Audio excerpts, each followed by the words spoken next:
Samaran, guys. It is Sunday, the 18th of August, around 3 o'clock ish, and I've just come back from gym. And I'm training, and a young gentleman, a guy that I taught many years ago, for those that don't know, I was a teacher. And he was like, "Hey, Mr. Mlocha, how are you?" We chat. And then he says, "Don't you have like 1,000 kids? Aren't you like old?" Obviously, he was joking in that sense. He was being playful. Aren't you like 1,000 years old? Don't you have like 1,000 kids? Why are you here training on a Sunday? And I was like, and then he says like, "Why do you train so hard?" I was like, "I train so hard because I'm old, because I've got 1,000 kids."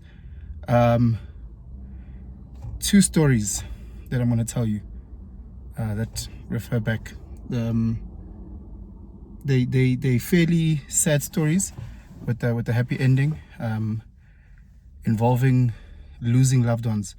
The first story, I'm teaching grade 6 at the time at a private school here in Joburg, and this father walks in, and and it's one of those dads that you like never ever get to see. So I saw him, and it was so exciting, and I knew he was a polygamist, you know. And I'm like, "Hey, Ninja," and he spoke like the freshest Zulu.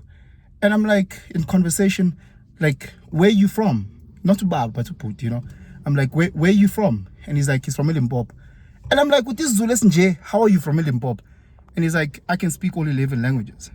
And I was like, damn, that's crazy. But he doesn't just speak the languages, he speaks them with an accent where I'm a KZN boy. I assumed he's from KZN. So he then tells me his story.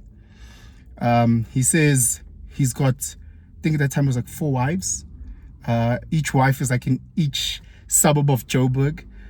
He's bought them a home. All of his wives don't work. His wives all have kids. They all go to different private schools, and he pays.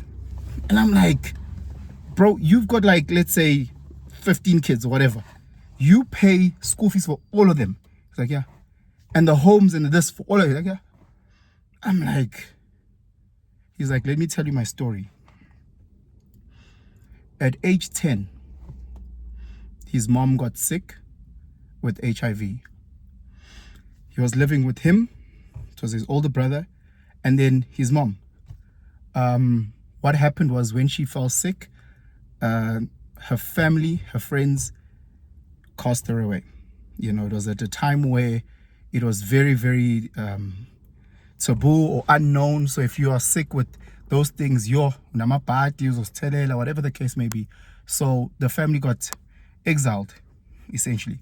So he was saying they moved into this little one room with him, his older brother, who's like 6-7 years older than him, and his mom. So his mom got sick.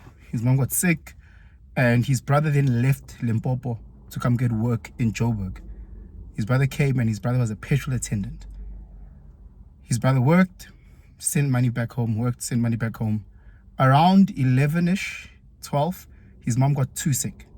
So he dropped out of school. Imagine, you're 12 and you're dropping out of school, and he's dropping out of school to look after his mom. So his brother's just working in Joburg, sending money, sending money. He's speaking Guti at 12. And when my mother needs the bathroom, I'm taking her to the bathroom. I'm bathing her. Uti, I could see the shame and embarrassment that my mother had seeing me at that age, seeing her like that. The mom then passed away. 12 years old in Limpopo, no family, nothing. His brother says, "Come to Joburg." You know, his brother stays in this little fucking kokoko of a place, you know, small little place. But then he's got no schooling, he's got nothing. Well, schooling to a point, and his brother's also just trying to make ends meet. If you've ever seen like Amachi that come out of nowhere and get to Joburg, they also really. So he's a petrol attendant, and he's now living with his younger brother. So now this guy is 12, and he's saying Guti, his brother got him a job at that same petrol station. He's sweeping, he's washing windows, he's doing all that stuff. This is probably like in the 80s, if I can think about it. The owner of the petrol attendant's mother, Afrikaans owner of the petrol attendant, that Afrikaans man's mother gets ill. She's old, she's in her late 80s or whatever, and gets ill. So he's busy complaining to his staff, he's struggling to get to work on time because his mom is sick. There's no one that can look after his mom. Everyone that he's gotten, all the nurses, his mom swears at the nurses, and the mom tells the nurses to fuck off and calls them all types of names. So there's no one that wants to look after his mom. And the petrol attendant guy was like, I've got a younger brother here. He's 12. You know, he looked after my mother or our mother when she was sickly. He can look after your mom. So that was the deal. So he was saying, now I'm 12, 13, and I'm looking after this 90-year-old racist Afrikaans grandmother who swears at me in Afrikaans, only speaks Afrikaans. I'm forced to adjust and learn, because the positive about working with this Afrikaans lady or cleaning her, whatever, is that I get to live in the back room. So now they're no longer in these whatever fucking squatter camps. Now they in the back room of a suburb, you know. And he's saying, he's fast-tracked to understand Afrikaans. Fast-tracked to understanding Afrikaans. He hears the news, his brother's gone, his brother's dead. Like, I'm hearing the news like it's a whisper. I don't know what is happening. Nothing. So he's like, how? Like, make that make sense, you know? He doesn't have time to mourn for his brother because he's so fixated in looking after Lema Koko. He's busy here. And in that, this granny also eventually passes. He's now around 18, 19. He's lost his mom. He's lost his brother. Lokoko that he was cleaning has also passed. The guy who then owns a petrol station then decides to sell that petrol station. He goes and he opens a Pick and Pay, I think. He opens a Pick and Pay, and he takes this young 18-year-old guy now with, and he says, you're going to go into the delivery section and you're going to clean that area. So that's your job. You're going to pick up and you're going to clean up all these things, whatever little odd and ends jobs, that's what you're going to do. All right, sharp. He goes, still living in the back room of this guy, now works at his Pick and Pay in the back room. Now, if you guys know anything about fruit and veggies in this country, a lot of it comes from the Limpopo area, especially fruit. You know, you've got your sugar canes and stuff that come from your KZN area. So now he was like, as much as he's cleaning, when the drivers come to do their deliveries, he's engaging with them in their languages. He's a Tsonga guy. He comes through, or a Venda guy, and he's speaking Xitsonga and Venda to all the guys from Limpopo. Limpopo guys speak Pedi. He's adjusted to Pedi. Being in Joburg, he's now picked up Sesotho. He's picked up Istswana. The KZN guys come through. He's learning Zulu. Joburg, you have to learn Zulu. These drivers only speak Zulu. The manager at the back delivery area is an Afrikaans man who'd always carry this hard copy 2-choir book. And he picks up Uguti. This kid can then chat to everyone. And then when this guy chats, he speaks Afrikaans. So he's like, fucking hell. You are going to be right here next to me. I'm going to speak to you in Afrikaans. You're going to translate into all these guys' languages. And then when they speak back, you're going to tell me. So you're going to be my eyes and ears, whatever the case is, whatever you pick up, whatever the languages, you're going to come to me and you're going to let me know. Sharp. He does that. With time, they build trust. 2-3 years, he's doing the same job. The guy who's now the back manager at the delivery area becomes the store manager. So now he has to employ someone to be the manager of the delivery area. So who does he do? This guy. He's like, all right, cool. I trust you. You've been my right-hand man. You've been this. You're going to be the manager at the back. Uthi azimlotshwa nami sengiphethe i-choir.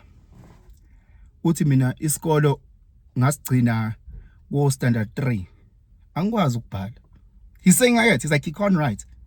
But he's got this 2-choir book so that he can pretend like he's writing shit. So he walks because his manager that he knew had that 2-choir book. And it's the same thing. And he keeps going and he keeps telling me the story. And it goes into the early 90s and how he's a manager at the back, and then he goes into the mid 90s. And if I'm not mistaken, at that time, Pick n Pay then had the initial IPO, so they then went public. It was the same time where, not public, I think they were trying to open up for BEE. So it was the same time with Ramaphosa and Tokyo, where they were big on BEE, and they were looking for black faces that they can fast track to own Pick n Pay franchises. This is like 97. This guy has managerial experience. He's trusted. He's got people that can vouch for him. They fast track him through the program. Uti, and he was taking exams verbally. So the assessor would ask him, he would then answer. Ask him, answer. And then he got funding. Uti, by the time he got to like 1999 or 2000, he got his first Pick n Pay. Then his second Pick n Pay. Then his third Pick n Pay. Uti mlojo mina ngama Pick n Pay I ate. Ngama business la la la la la. He's talking, and then he's like, Angna mama, angna baba, angna puta, angna sis. So I've created a family around me. And that is why I live the life that I have. I need to ensure that everyone is provided for, everybody's loved, everybody's cared for, because I didn't have that. And that fucking hit me, hey. I'm a father of 3 beautiful boys. I've got a lot of people that love me. But I've also been through my challenges, and whoever's watching this is also going through their challenges, has been through challenges. And to understand that there's always a greater purpose. You just need to keep working. You just need to keep rocking. There is a greater purpose. Second story. I'm teaching a boy, grade 6, got a sister in grade 5. Excuse me, same private school. Very privileged, 15,000 Rand a month. So for school fees, that's 30,000 Rand a month for the two. The mom comes, it's a parent teachers conference. She comes through and she's like, hey Pensine, yeah. She's all dolled up, looking all pretty, you know, and she's like saying that she's in a rush because she wants to go and do this one and then rush across and then go have the other one. And I'm like, yes, sis, you must be busy. And I was like, you've got 2. I didn't know that you got 2. I was like, you guys must be paying out of your bums. That's a lot of school fees. And she's like, what do you mean by you guys? I was like, you and your partner. She's like, hey, mina Pensine, I'm a single mother. There's no one that is paying for nothing. I was like, what? She was like, hey, mina, like in Tomazania say Cosmo City. I was like, make that make sense. Sorry guys, I'm sweating. I was like, make that make sense. This is the story. Born, raised in Cosmo City, which is a township of Randburg, Johannesburg. This young lady stayed with her mom in a 2-bedroom RDP. Obviously had family, whatever the case is. And she then finished the school, didn't do too well, got a job. I think she was working at Spa, whatever the case is, packing. You know, she fell in love with this guy who also had these odd jobs. Great guy. And then they had a family. They had a child. They moved to their own little RDP. And it was happy for that environment for that time. You know, she's working at Spa, packing, whatever. He's got his little job. You know, they've got a little boy. She then fell pregnant again. And in that time, this guy got stabbed in a robbery and died. A lot of death in these stories. A lot of death in our lives. A lot of pain in our lives. Death in different forms. Death in physical form, metaphoric form. It's very symbolic to the challenge that we go through. And she lost her partner. She lost that anchor, and she's pregnant with her daughter. She then moves back to the RTP of her mom. No mama gasebenzi. So now she's the sole breadwinner. She's got a 1-year-old and she's got a big belly.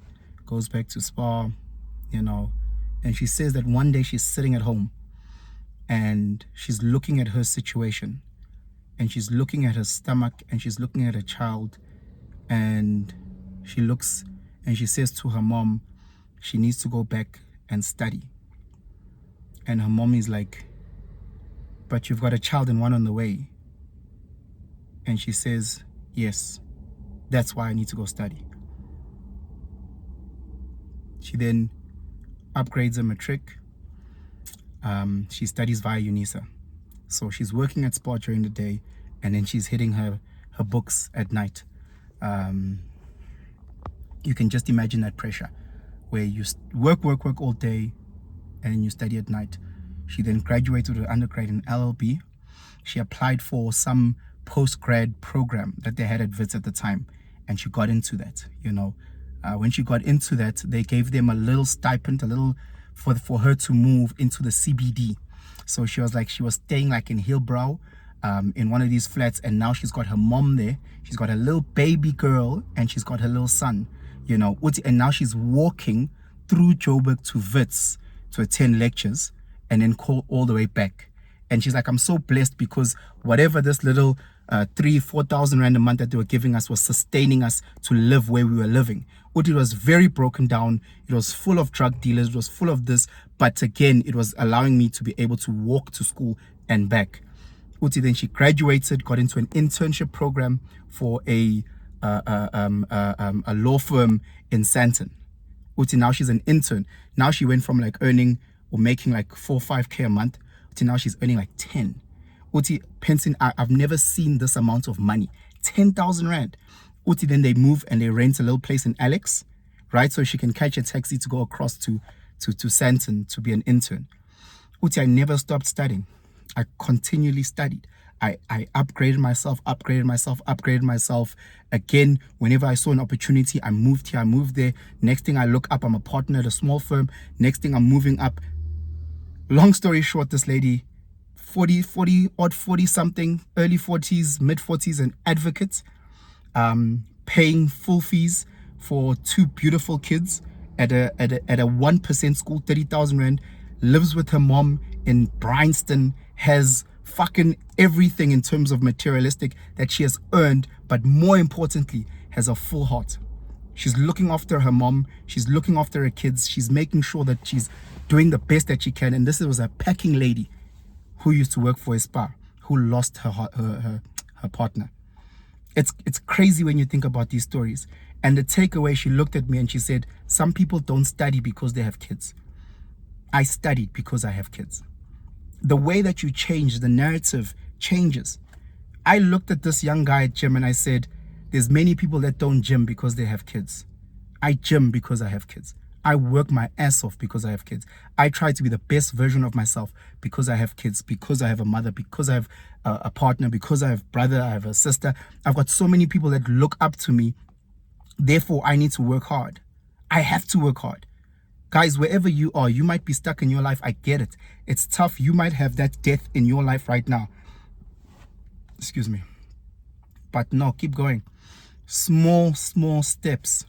Slow progress is better than no progress. By the time you look up, you'll be so far. Just 1 push-up a day.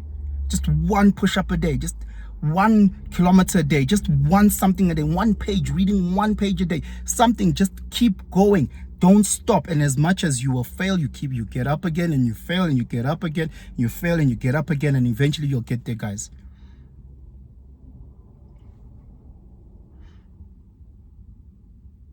Yeah. Let me go. I'm sweating. Let me go shower. Spend some time with the family. Please comment. Let me know what you think. Share this video far and wide. Subscribe if you find value in this channel. Young and Tandem, guys. I really do. I really care about you, and I want nothing but the best for you and this community. Have yourselves a great day. Sharp.